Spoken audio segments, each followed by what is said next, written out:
take a ride on board the flying magic monkey machine. It's been a long 1 time. week.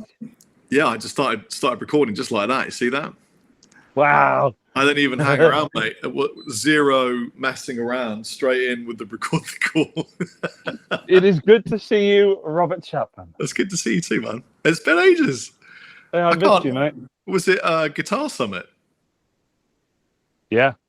Oh my god. 2019. We're going to be that relationship that meets at Guitar Summits.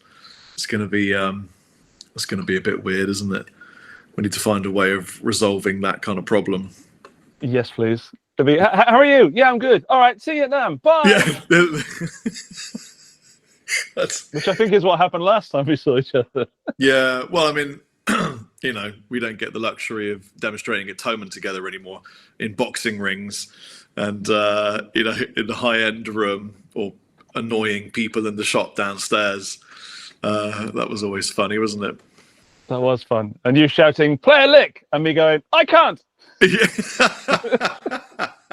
Well, what I thought was really funny was how Thomann is such a huge company that when we were demonstrating for them, there were all these random weird tensions because, we were given autonomy to do what we wanted, but that wasn't really autonomy. For example, we'll run and gun in the store, but then the store's like, we don't want you to do that. And we're like, but they told us that we could. No, you can't just run around and film in the store.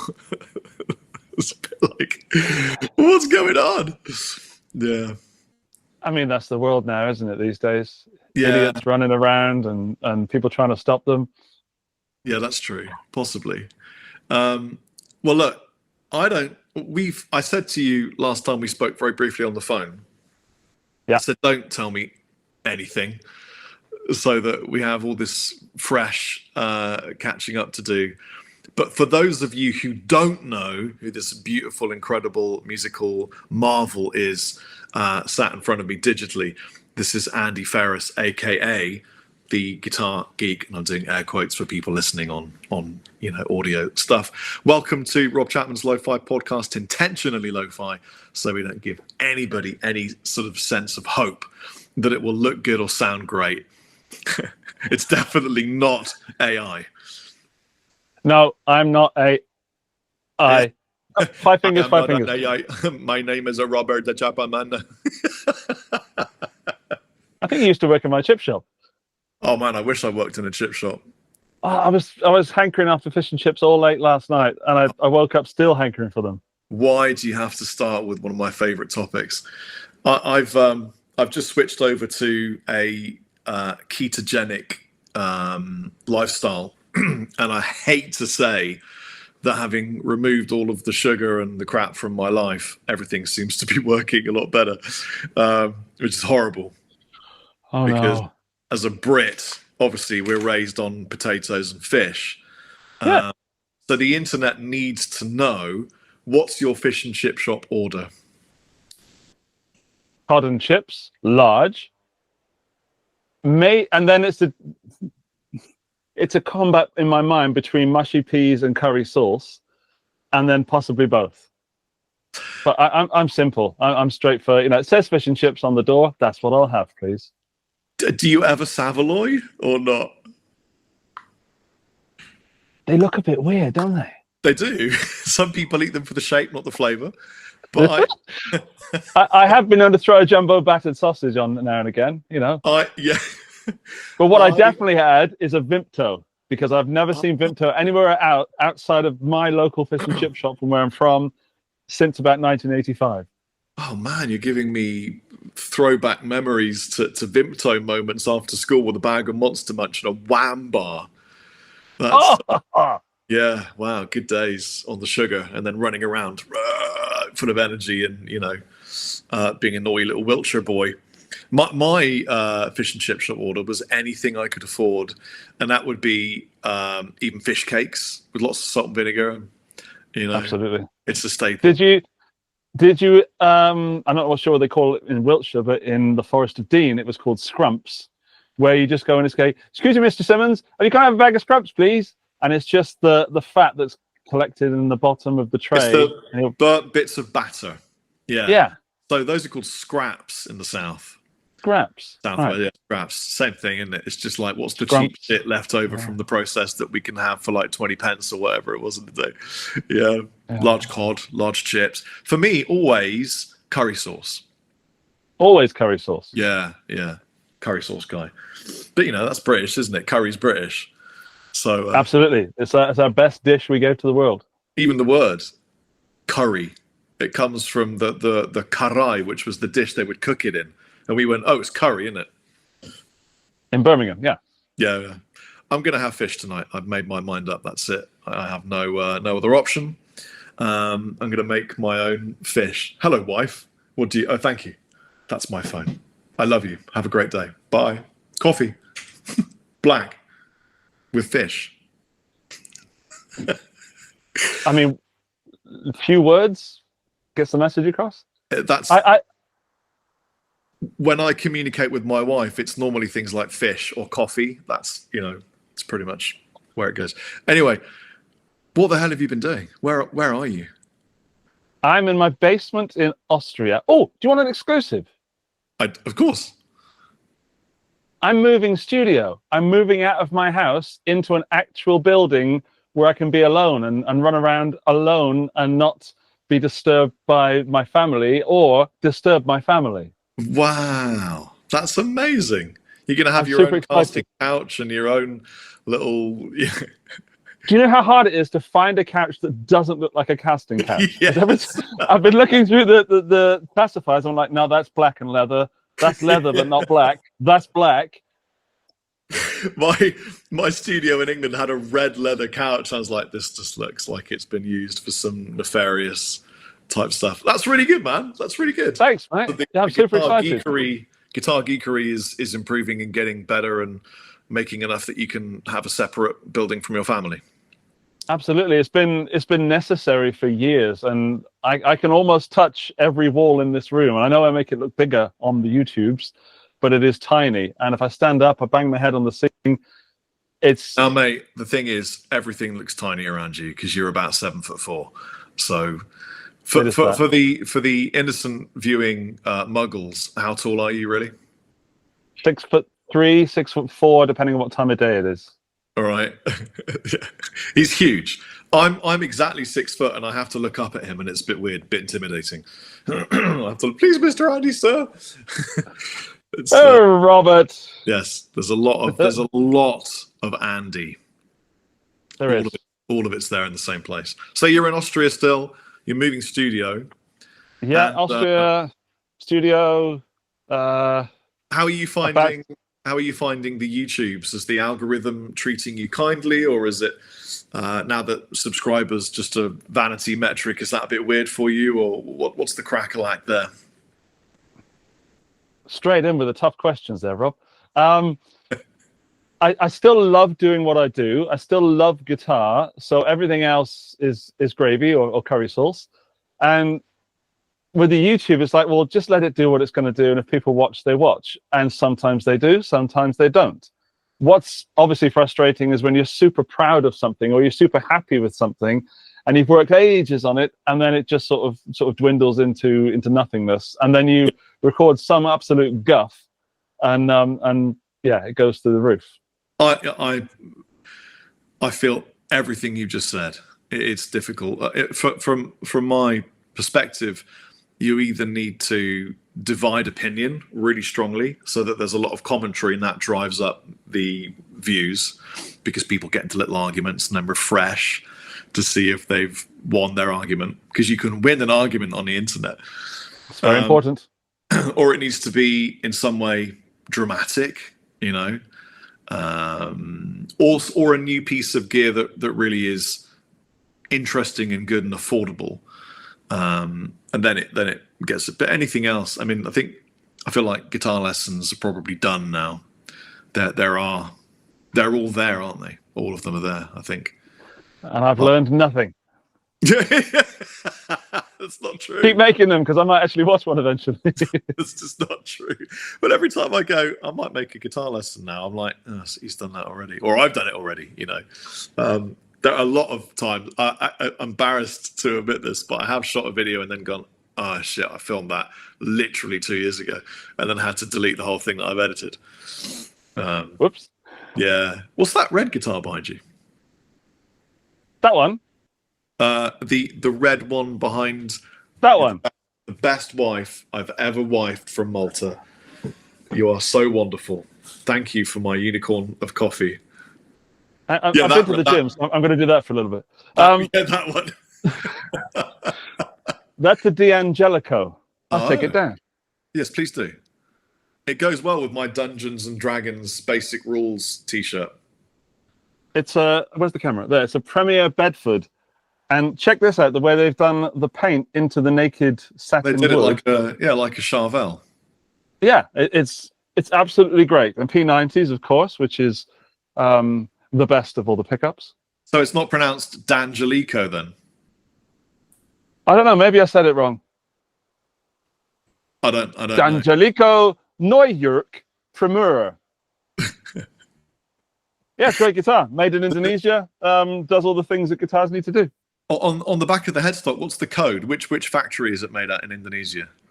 It is KP215816. That one. Okay. Familiar with It's made where they make. It's made where they make peanuts. Do you want to hear a funny story about Indonesia? Always. Funniest you have me at funny. I love shooting these videos. I've got to the point where 2,500 videos in, I'm like, fuck it, whatever. Just be, come out. Keep going. Yeah. I once was manufacturing Chapman guitars with Sire. Sire used to make Chapman guitars, and I always fly over and check out the factory's path of the course just to make sure nothing is bad and everything's good and people are treated well, that kind of thing. And I can't believe I'm telling the story. They always leave time to like wine and dine you, and make sure that you're happy. You're going to buy lots of guitars, blah blah blah. I was really impressed with the factory. Amazing tech. They obviously were famous for bass guitars, so they'd really got the physics on a bass guitar good, and then applied that to a guitar. So a lot of people that own Chapman's are like, wait, my guitar was made by Sire? Yeah, the standard range. Anyway, one day they were like, we're going to go for a massage, and then we'll go for, we'll get some food, blah, blah, blah. And I'm like, okay, that sounds, relaxing. People go for massages. So it's not what you're thinking. That's a different story. I know that story. Yeah. So we go for sushi. Bad decision. And in Indonesia, and then we go from sushi straight to this beautiful sort of spa clinic, super high end, and I'm like, okay, it's actually massage, so I'm safe. As a married man, I can breathe a sigh of relief and just enjoy the sensation of being massaged. So they start massaging my feet, washing my feet, my hands. I'm like, this is great. My dad's with me because I often bring him with me to inspect factories and come abroad on, father and son fun holidays. And then we go through, put on a dressing gown, get on a table, and they're like elbows and walking on me and stuff, and then rubbing the back of my neck. And it was quite honestly a life-altering massage until she hit one point on my neck, and I went, oh, I feel a bit dizzy. And she went, oh yeah, you got a huge blockage in this part of your neck. I went, oh, have I? She went, yeah, wait a minute. And then she did this thing to the back of my neck, and I threw up for about 3 minutes non-stop, everywhere, projectile, just like rivers of vom. And she was going, oh, I'm so sorry. I was like, and my dad is in the cubicle next door going, Robert, are you okay, Rob? And I'm like, yeah, no, I am not okay. And that went on for 3 minutes solid. That's a lot of time to vomit. and then the guy that took us there, he had to pay them some cash, tip them really heavily, and I got dragged home and put in the hotel room to recover. And then I felt amazing. So I recommend it, man. It's a cleansing experience. Have you ever been to Asia? I have not. I'm desperate to go. Well, I have. Sorry, not for work. I have been on my jollies. I've been to Thailand. With my, she's not my wife, but we'll say wife because we've got kids now and girlfriend. Well, if you've lived with her for long enough, then technically by law she's your wife. So yeah, my life partner is the one I hate the most because that sounds ominous. You're my life partner. Yeah, we went together for her birthday, and I think it was one of the last times I drank alcohol that much. I drank Thai whiskey, which I don't know what it is, but I think they scoop it out of the drain outside the shop. It wasn't whiskey. I ended up drinking it with the main head of security of the resort on the beach at midnight, and he was hilarious. We had a good time. I've never actually. You managed to go to the one place in Asia that I've never been to. Oh, I recommend it. It's beautiful. Yeah. There were scrawny chickens everywhere. Really? Yeah, they're really scrawny. Like, it made me realize how much we change our chickens over here. That sounds awful, doesn't it? No, I know exactly what you mean because chickens in Europe are all pumped full of vaccines and growth hormones and jumbo chicken fiasco. We have chickens in Malta it's going to sound really weird, on the roundabouts. They live on the roundabouts. I can't explain why, it's a bit weird. And they're like normal chickens, so they're not super big. They're like tall and skinny. That's what you mean. Yes. Yeah. They're like, yeah, it was the place. Have you sadly the place where they had the tsunami all those years ago? Yes. And they made the film The Impossible about it. So we gladly, it was rejuvenated and the area was doing well because of tourism. And the taxi driver that was taking us everywhere claimed to be there when that happened. Yeah. And he was very funny, and we were like, can you recommend us some restaurants? What's good here? Oh, there's a fantastic restaurant. I'll take you there. I'll drop you off the end of the night. We'll go there. It's fantastic food. So we had a great day doing Thai stuff and doing very touristy things. He dropped us off, shut the door, locked the door of the car, went behind the bar and said, so what can I get you? Oh, he was also the owner of the restaurant. I love that. That's amazing. That's he was, so, yeah. Well, he was going to look after you, so well, there you go, man. Yeah, good lad. Well done. Food was great. I had chicken. Did you? Yeah, was it scrawny? It was. I couldn't figure out why. They're so just mini dinosaurs, aren't they? They really are. It's, if you ever look at yeah. If you ever look at a chicken close up, just peer into its little face, it looks back at you and roars from prehistory. As far as I know. Let's talk about guitar shit. What are you excited? Go on. Yeah, go on. Yeah, well, we don't have to. What are you most excited for at Guitar Summit, apart from we get to hang out again for a bit? That's a great question. And I know it's...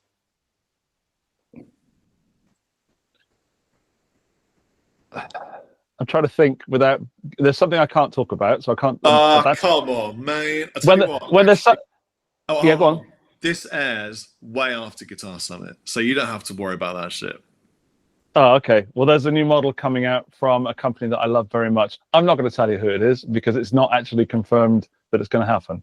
Oh, okay. And last time I did this, it didn't happen, and then they released it months afterwards, and the show went out, and I got in big trouble. So that's why Andy Ferris signature D'Angelico.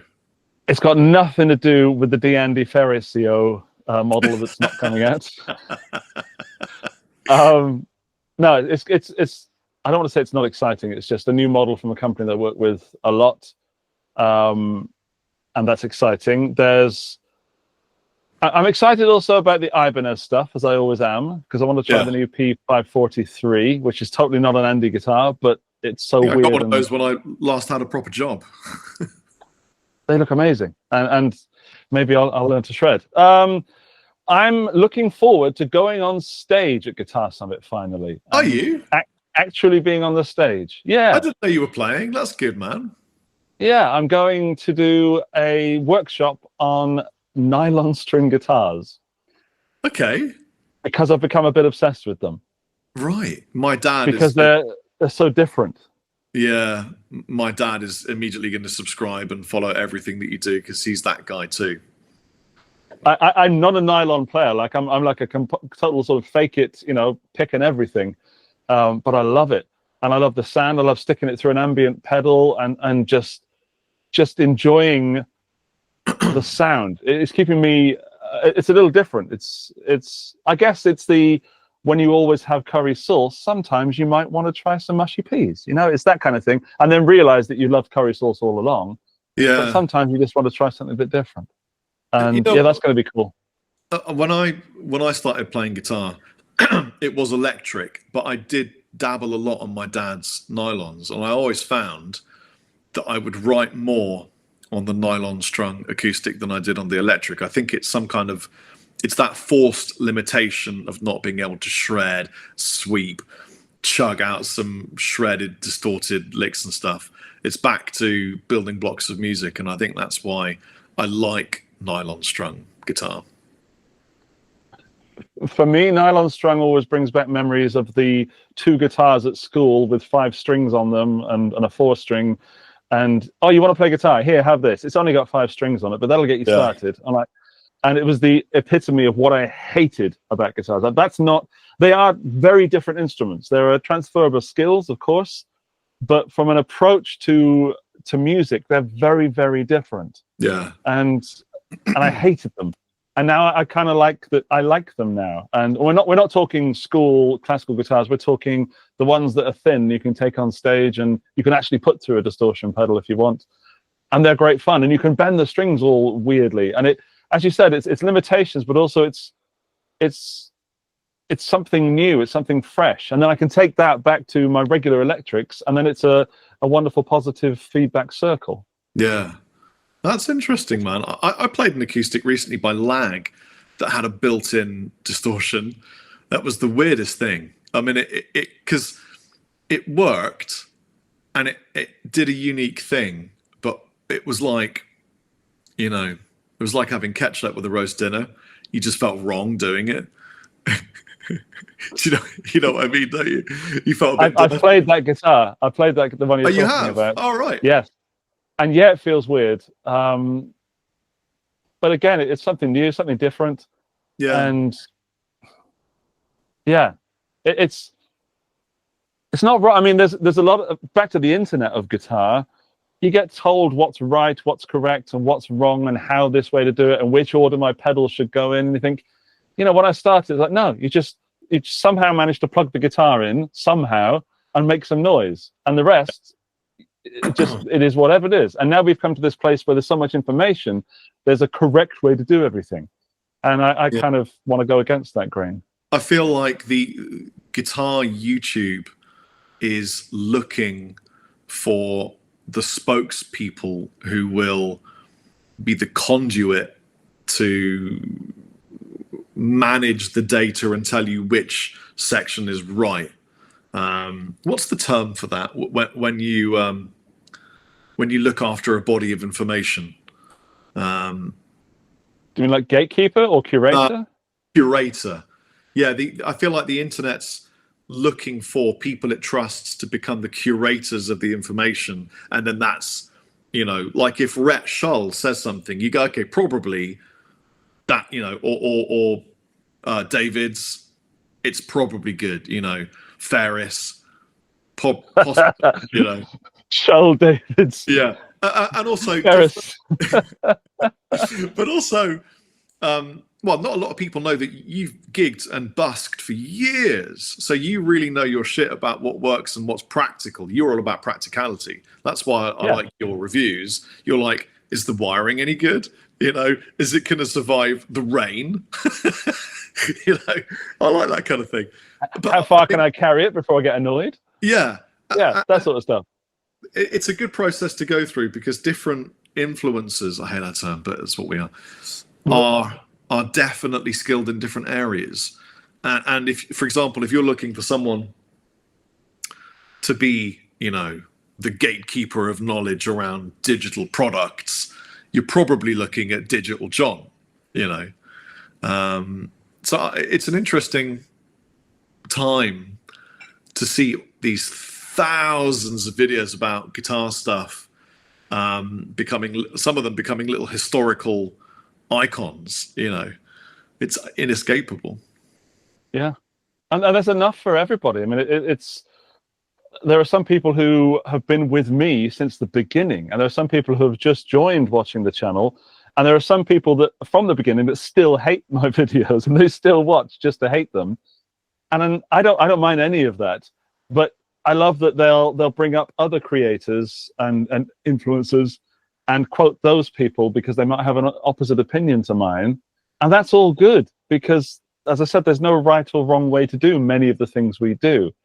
But it amazes me how much guitar is still vibrant and still energetic, and people still care about it. And I'm so worried that that's going to go away because people always talk about the decline of guitar and the decline of the guitar industry and brands and music shops closing. And I watched your episode with Lee Anderton, and it was great and a great insight. And he was saying a lot of the things that people in the music instrument industry kind of know or kind of guess, but to have it actually confirmed by Lee was wonderful. Yeah. And then to see it on the internet and see people having these really strong opinions is like, well, just go and watch the channels that you enjoy and get your joy out of that, and come back and if I make something you want, come back and enjoy it. If not, feel free to write your comments of evil. I tell you what's interesting is that there is a decline of guitar, but that decline is in the West, and in the East, it's going crazy. And I didn't know that until I went to Music China, and absolutely blew my mind. I can't even. You have to go, man. It's like you're going to have to wear earplugs, and you're going to have to prepare yourself to be a spectacle, because as a gentleman blessed with caucasity who's 6'3", 6'4" on a good day, you're going to stand out a lot. But the really cool thing about China right now, in terms of guitar, is it's in its 80s for guitar playing.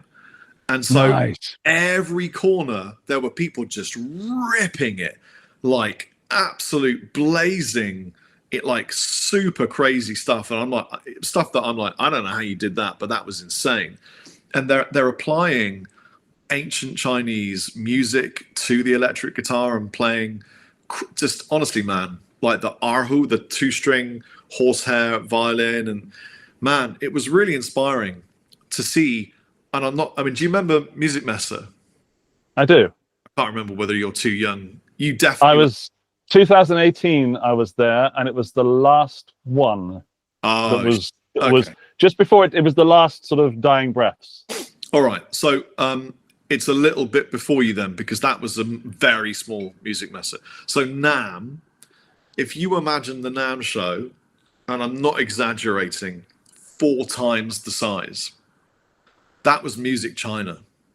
And when you say Music China, you think, oh, only Chinese people go. No. Asia goes.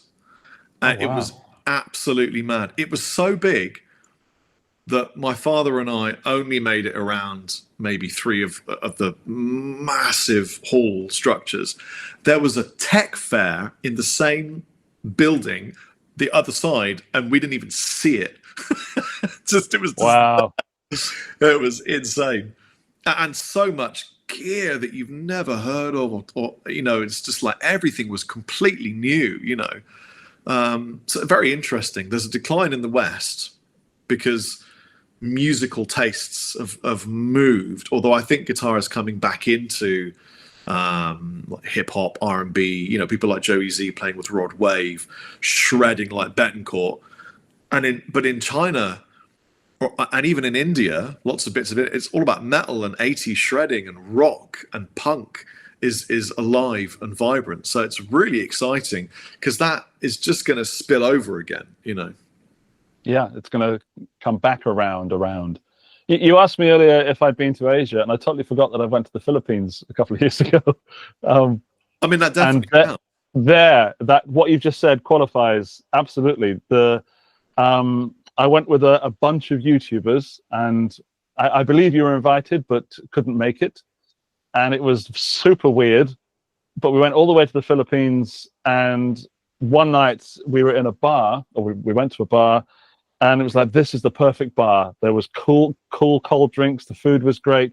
That the only thing that's missing here is a band, and that would be really cool. And then as whoever said that, some guy starts walking up the road with a guitar on his back, and the whole band just puts their stuff on the stage. Within about 5 minutes, they're playing, and they were phenomenal. And then so we were all like, yes, this is amazing. So all the influencers went and sat in front of the stage area, and then the singer of the band went, "It's you, it's you, it's you." and turns out he watches all the channels. He's like, "I bought this Boss guitar because of you, Andy." And I'm like, "Wow, this is amazing." And we ended up playing with them, and they are some of the best musicians I've ever been on stage with. And they were so chilled, so relaxed, and so excited by music. And it was so good to be in that again. And it really did fire me up for quite a few months. Yeah, Filipinos are very famous for everyone can sing. It's phenomenal. The voices on some of these people, man. I don't know what it is about Filipinos in particular, but the best vocals I ever see on the internet are Filipino people. And honestly, I think some of the best guitar players of the next century are Indian and Chinese people, because there are more of them being exposed to it than anywhere else on the planet. You know, I mean, there's just so much guitar over there. You know, I just thought of something funny. You're talking about internet hate. I thought of something funny. Go on. I recently got access to my Facebook page again, and I hadn't had access for just over 4, maybe 5 years. When I left England and came to Malta 5.5 years ago, I didn't log into Facebook, changed my phone again, changed my number, lost the old one, blah, blah, blah. And so it wanted to do this thing where it would verify with my phone number to get back in. And I was like, oh, I can't be arsed with this. I'm just going to use Instagram, TikTok, and YouTube. And then eventually I really needed to get into Facebook, and I found a hack through an email address and then triangulated whatever, got into Facebook. I went to my Facebook page and I found these people who had been hate commenting for 5 years on everything. My Instagram cross posts to my Facebook. And so I obviously get all the lovely comments from people who are very nice. But then there were these elite group of, like, you know, I don't know how many people that were hating on every single post. And obviously that hate had been completely unregistered and not read by me for 5 years, and I didn't bother reading it. But I was like, that's really funny. Oh no! All that time they would waste, and they obviously thought it was being poured into somebody that would read and go, "Oh no, people don't like me," and yet I hadn't read any of it. You know, beautiful.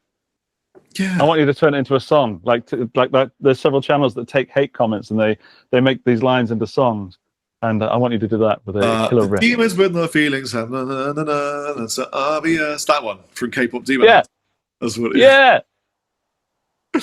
I'm more into that than I should be. It's great. It was really, there was a sketch of this on Instagram or TikTok, but it was really like a case of putting my head around the corner, looked to the kids. What are you watching?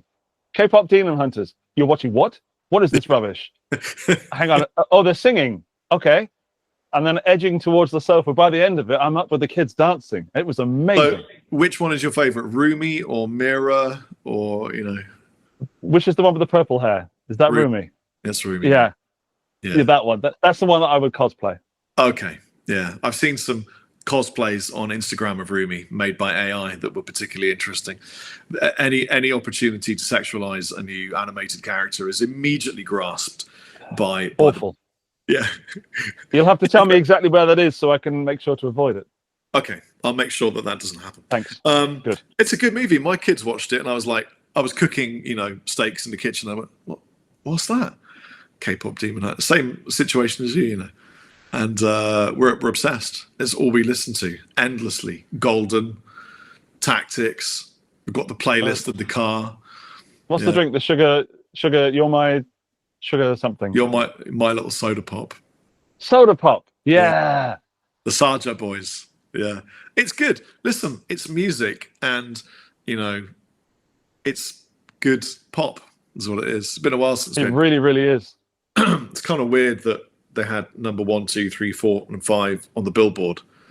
But man, I mean, that's going to make them at least. There's a part in the movie where they're fighting in an airplane or something, or a ship, or some sort of spaceship. Maybe they're above the Earth, basically. Yeah. In flight, and they're fighting, but they're also singing the song at the same time. They're singing the song "Takedown." Right. Thank you. And then they land on the stage and continue playing the song. Yeah.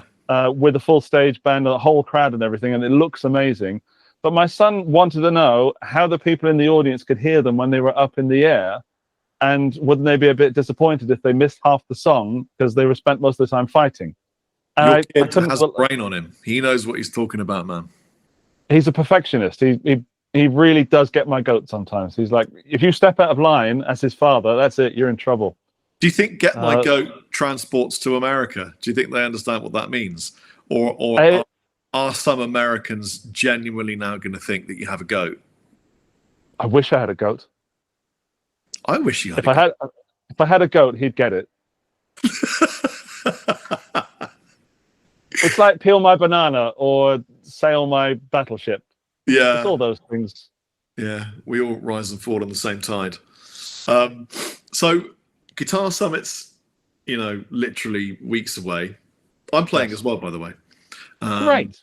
I'm looking forward to shredding again. I haven't shredded for 10 minutes. So I'm going to shred. But then, it's not really that long until NAMM, if you think about it. I knew you were going to say that, or I guessed you were going to say that. And it's another opportunity for us to spend maybe 30 seconds together. Well, there is an opportunity in between now and NAMM that I'll talk about in a minute. Because I am. You're in Austria, yeah? Correct. I'm coming to Austria. Yes. I'll tell you in a minute. But what I want to know is, what are your NAMM predictions? I have a few. These are predictions. I don't know, but these are my predictions. I wondered if you had any. What do you think's going to happen at the NAMM show? I had not even thought about it. Can you kick us off with one of yours, and then just to get me in the flow? Okay. Would that help? So, is that... here are some considerations that then lead to positive theories. So, the new tariffs placed upon imported product to America restrict China, India by up to 50%. So I think the West and other countries with less tariff, for example, Indonesia, will seize an opportunity and be more present at the show. And I wondered if it's a good time for Kemper to release new hardware. Because at the moment, it's almost like the Kemper stuff is beyond out of date. And I really liked Kemper. I think I still do. But they need an updated piece of hardware. And I think they probably will have known that Helix was going to land with like a sonic punch and be everywhere with the Helix Stadium stuff. So I reckon there'll be either a new Fractal or a new Kemper piece of hardware to coincide with the Helix thing. And I think it will be a predominantly European and Western show. Because I think the other markets that are heavily tariffed have focused more on their own countries. See, I was really comfortable when we were talking about fish and chips and the curry sauce versus mushy peas debate. But now this is really putting me on the spot. I hadn't thought about it much, and here's the reason: I don't know if I'll be going Oh, because really? I pay so much attention to American politics more than I should. I am scared, to be quite honest. Yeah. Especially what's happened in the last 24 hours. I didn't know how political we want to get. No, But as much as you want, man. I'm not a politician. I don't care. And also, neither of us are Americans, so we don't have any. Don't listen to us. I don't really have a dog in that fight. No. Or banana in that bunch. Yeah. But I earlier on in the year, I was like, I'm not going to NAMM. It's all going to be on fire by that point. Not literally, but now it might actually be. Well, almost was last time. Yeah. Yeah. And then NAMM reached out to me and said, are you going to come? Because we really enjoyed you being there last year. You did lots and lots of content. We really want you to be there. And then, so I had to reconsider. And then it's with Guitar Summit on the cusp. NAMM is so far away mentally for me. Yeah. But I suppose I can answer. I'd love to answer the question with, I think we're going to get less. Yeah, it does kind of follow what you're saying. We're going to get less guitar derivative copies coming from the East at the show. That's because we were so bombarded with them recently, and it's really hard to get a bad budget guitar these days. That there were so many everywhere, and outside of NAMM, the brands want to send them to me to review them, and I'm like, here's another budget Strat. It's great. Then when you go to NAMM, they're all blinding, of course, because they've got the show versions, which they've obviously parted up for the show.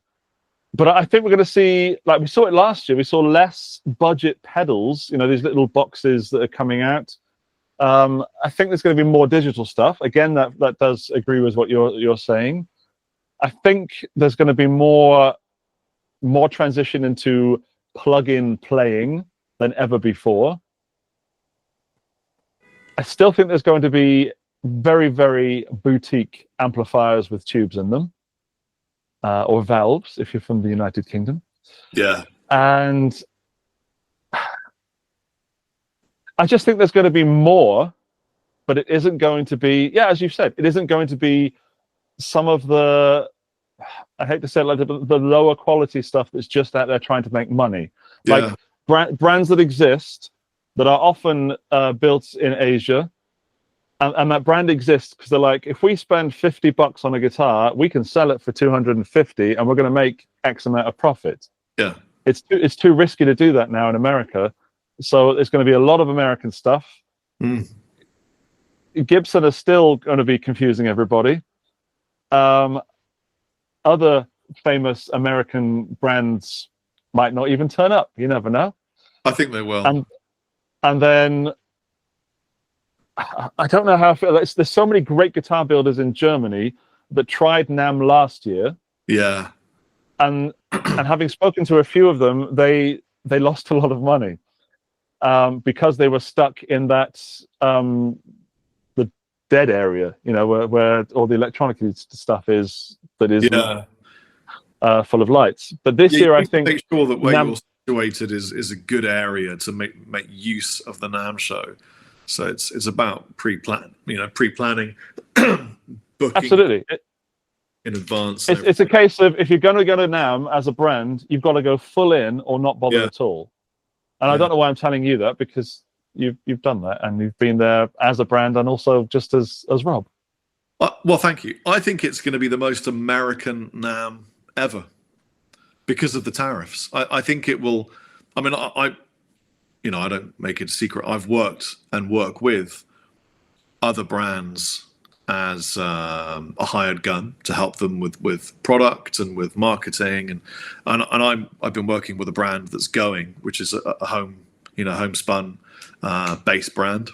There are lots of these new American brands taking advantage of the tariff situation, which is really good. It's stimulating the market, the home market. That's exactly what it should be doing.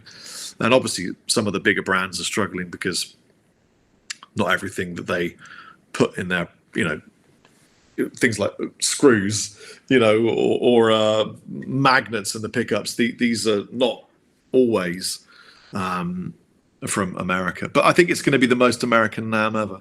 And I know what you mean. As a European, we're a bit soft. America's quite scary because no one really gets shot in Europe. I mean, if they did, it's like huge news.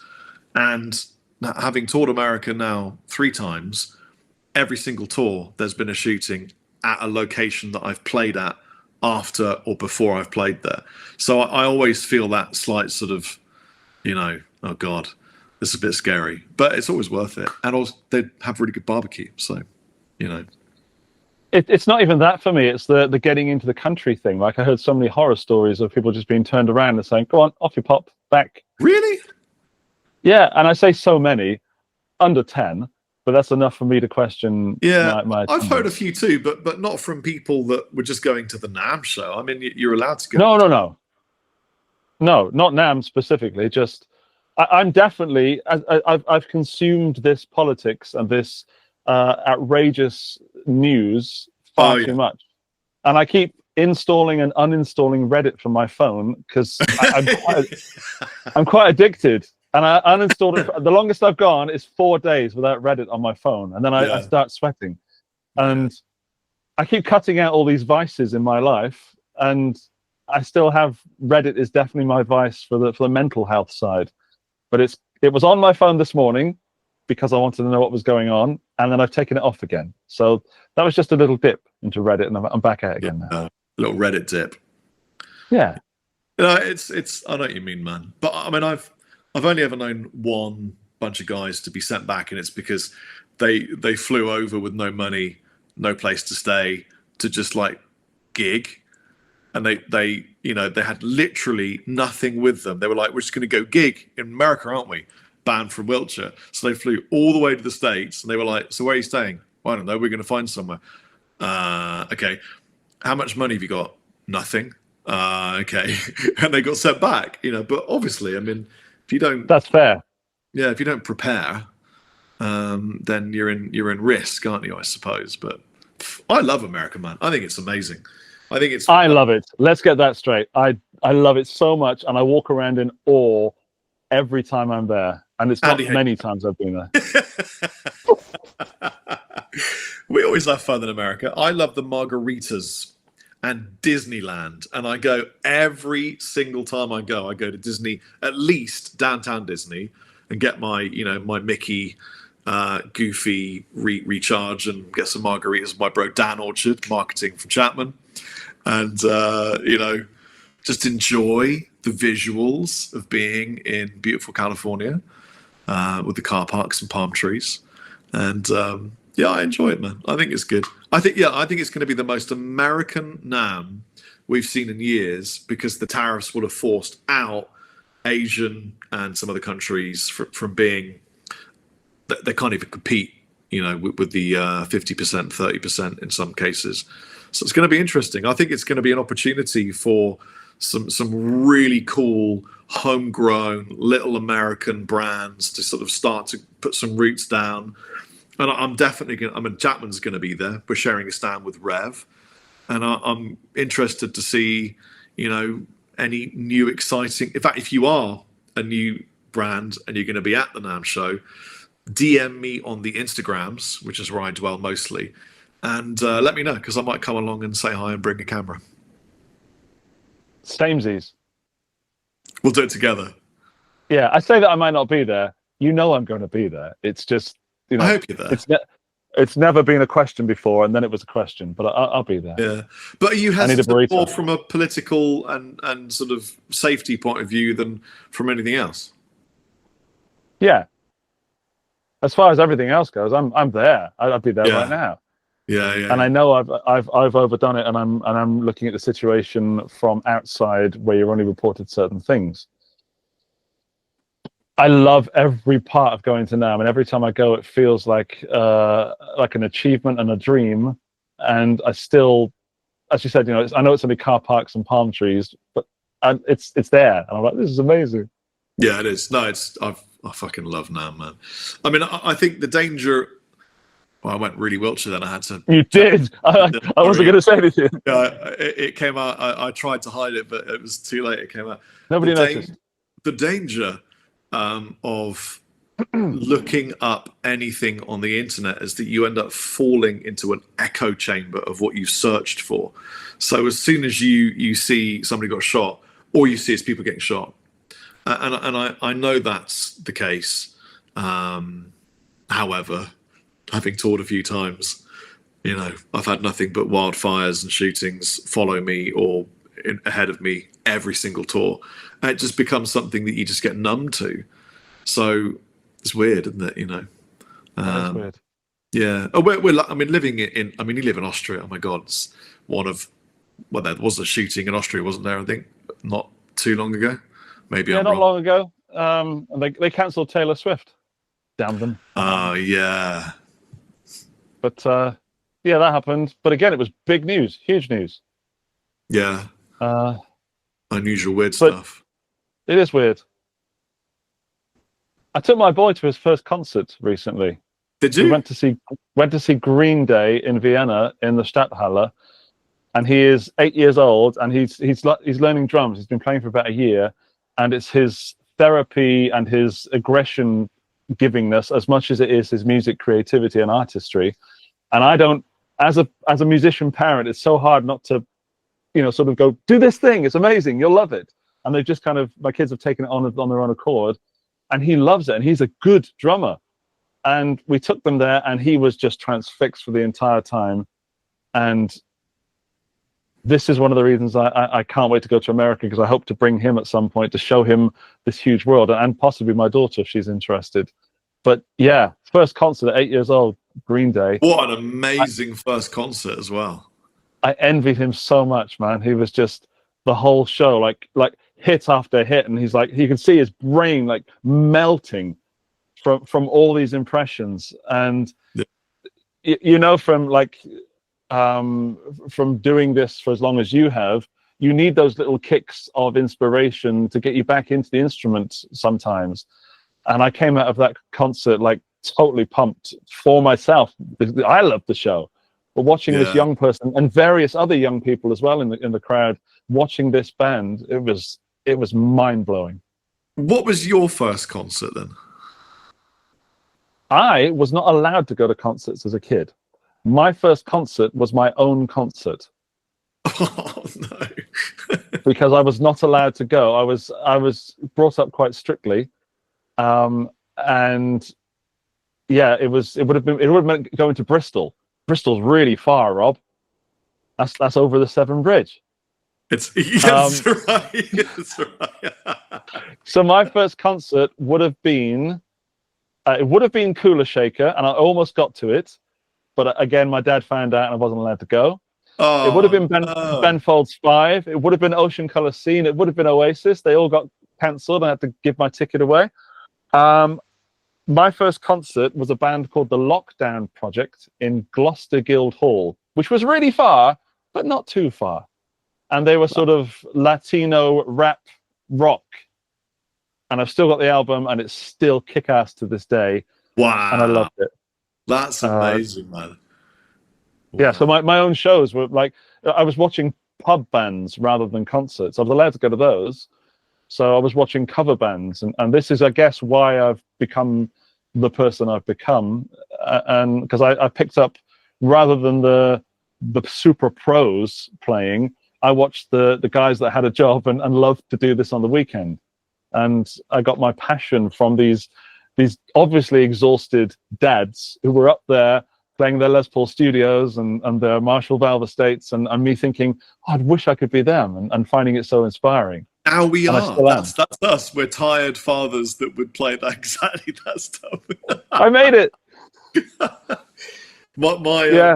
My first concert was life-changing. I believe I stayed in Milton Keynes at my uncle's house, and myself and my brother went to see Metallica, Megadeth, and I think Diamond Head and Slayer at Donington. And it was I was such a huge Metallica fan as well. It was fucking mind-blowing, bro. And I just, the next day at school, trying to hold my head up from all the moshing, I couldn't hold my head up. I had to like hold it like this. I was like, yes, I don't know what the answer is, and I don't care. You know, and it was, but just seeing James Hetfield, and I had a memory from it that I'll never forget, and it was, I'm breathing the same air that he's breathing. Oh, bless you. But he was so cool. Just such an amazing band. I mean, the Black Album had just come out. And I was just... Oh, what a time. Oh, yeah. I was watching the band on the weekend covering those songs. Oh, Me wow. Thinking, how's he doing that? I remember there being a band called Mayhem, and this guy had 2 Marshall cabs, one either side of the stage, and that blew my mind. I was not ready for that when I walked into that show. Not a lot of people are ready for double Marshall. It's a lot of moving air. Well, look, I teased that I'm coming to Austria. Yes, please tell me. In November, I'm touring Europe with New X, and it's pretty much all of November. And I'm going from Malta all the way up, Wiggly Line, to Poland, playing 2 in Poland, doing Vienna, all sorts of places in a straight line from Malta. It's going to be really fun. I've never been to Austria before, so if are you anywhere near Vienna?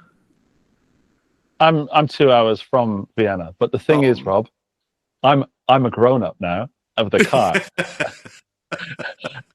and I can go places. Well, it would be great to hang out. I mean, where in Vienna are you going to be playing? Do you know? Is it like a shop tour or? Yeah, hold on. Let me just get my phone. Is it Klangfarbe? It is Klangfarbe. Okay, I love that shop. They're beautiful people, beautiful shop, great location.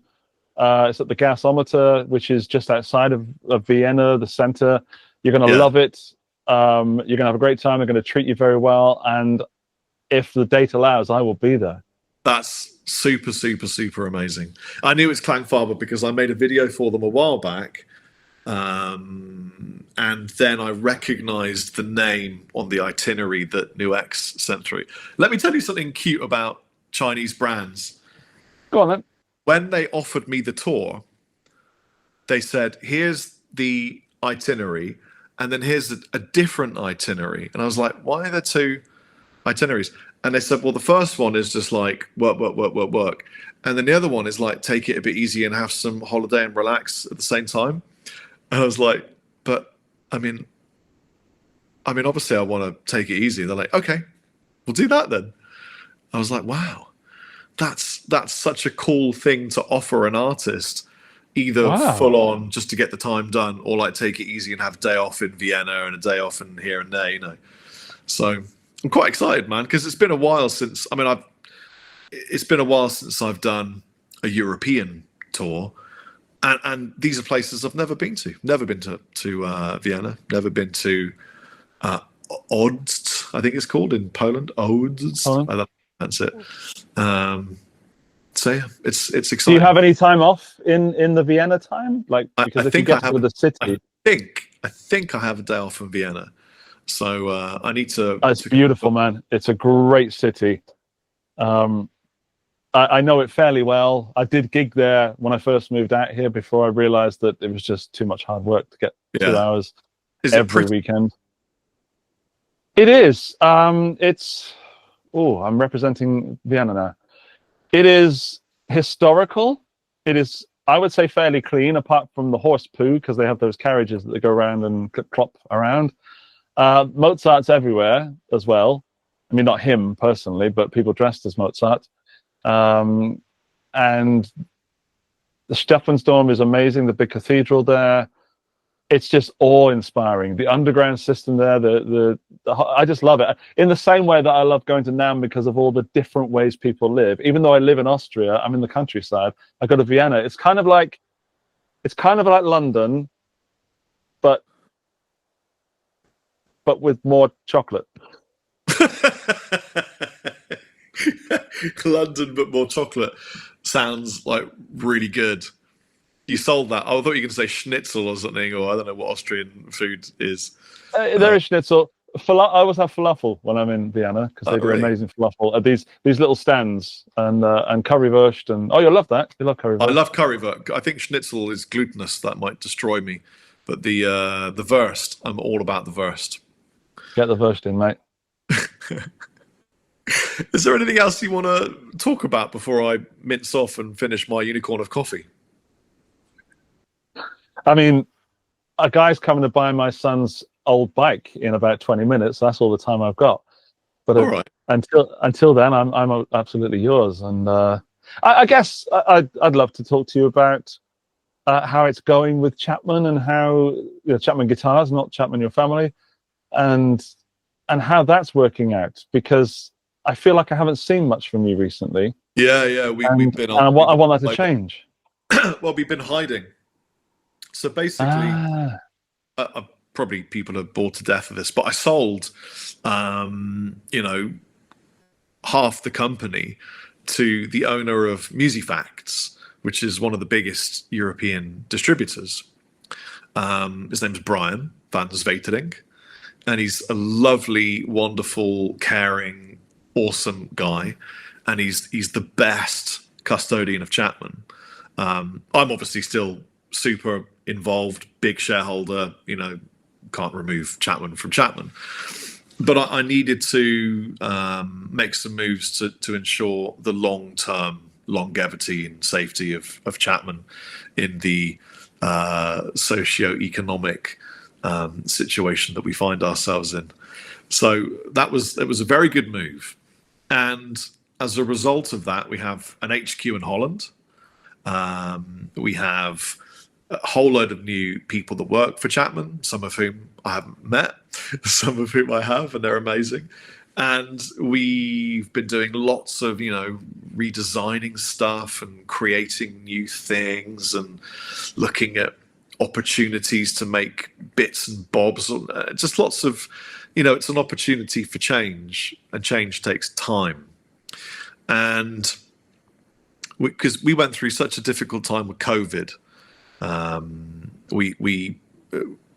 long story super short because it's pretty boring, but we announced some guitars at the NAMM show that were due for delivery like 4 months later, but they took like 2 years to be received. And by the time they were received, the dealers that had put down to buy them said, well, we don't want them because they're 2 years old, and we don't have the money now because COVID has ruined business for us. So we were almost swept under the carpet and taken out by COVID.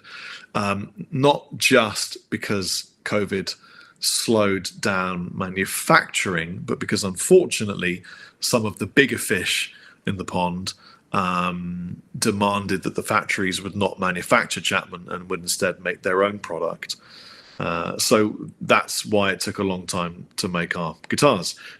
So when you're at risk of that, it becomes vitally important to make sure that you manufacture in a safe environment where that cannot happen. So anyway, I made a whole bunch of changes to the infrastructure, to the personnel, we literally closed down UK. Chapman Guitars doesn't exist in the UK anymore. It's opened up it's .bv. So it's a Dutch company. I think that's very, very sensible. That's a very sensible move. I don't know most of the things that you're talking about. I don't know the ins and outs of how to do what you do in that sense. But from speaking to so many brands, I know when people make mistakes, and I can foresee when something's going to go wrong. That is a very sensible move for the future. And I hate to say it, but the UK is probably a bad place to have a business these days because it's very isolated. Unless you're operating within the UK, then you're okay. Yeah. Well, I mean, I love England. I miss it. I'm not kidding. I miss it most days. I miss the rain. I miss the smell of the rain. I miss big Tesco. Next, stupid shit like that, man. The park. But there is a very big benefit being a part of mainland Europe with a business, especially since I am now European again as a Maltese citizen, passport carrying, through marriage. So it was beneficial to have Chapman be a European business for loads of different reasons. And all I want ultimately, because I'm not going to lie, I don't make a lot of money out of Chapman. I really don't. All I want is to make sick ass guitars and get a lot of guitar to people for not a lot of money. And it's very difficult to do that at the moment. Very difficult. So we've made lots of changes, and there may or may not be something exciting at Guitar Summit. Maybe. Okay. I'm excited. I mean, this comes out after Guitar Summit, so probably there has been something exciting at Guitar Summit. I hope so. I hope so for you and the rest of the world. Well, I guess I'm going to have to come to your booth now and have a look. Yes. Are you bringing your trolley? Oh, mate, the trolley's bringing me. I'm inseparable from the creation station. I think you need like a snow plow at the front so you can just push through the people that don't move and that try to walk into you and stuff. I have a meeting tomorrow about how I can improve or just for the sake of it, modify this trolley. And I'll put that forward in the meeting, see what people say. Do you really call it the creation station? Yeah. It's Mark 6. It'll be Mark 7 this year. That is such a great brand name. Please make stickers and pics and flyers and T-shirts for the Ferris Creation Station. I love that. I've had other creators see my thing, my creation station, and then you make their own version. It's really cool. They send me pictures. How did you do that? Mm-hmm. Are you selling advertising on the sides of the creation station that you're pushing around that giant show? Why? Would you be interested? Well, I don't know, but it just struck me as an entrepreneur that you got this. Rob's Guitars. you could talk to a couple of brands and say, I just wondered if you wanted to buy this advertising space here. You know, I've done it at NAMM. I did it with Gravity, who make the cart, and I did it with the cable company Hoser, who went on the other side. Wait, Gravity Picks? No, Gravity as in Adam Hall. Gravity stands. Oh, okay. I haven't heard of them. They make great stands and microphone stands and guitar stands and stands that have lights in them because we all want to see our guitars. Okay, that's a good idea. I'll send you some links. It's some really fun stuff. Do it, man. And I sold it on the front, on the back. We even had a golf cart flag on the top, but that got stolen in the first half an hour. It was amazing. It was like Batman took it. I looked around and then suddenly it was gone. I'm like, there was not even like a swish of the flag sound. It was just gone. I'm like, whoever took that deserves it. Probably it was the real Batman. I mean, no one's told me it isn't.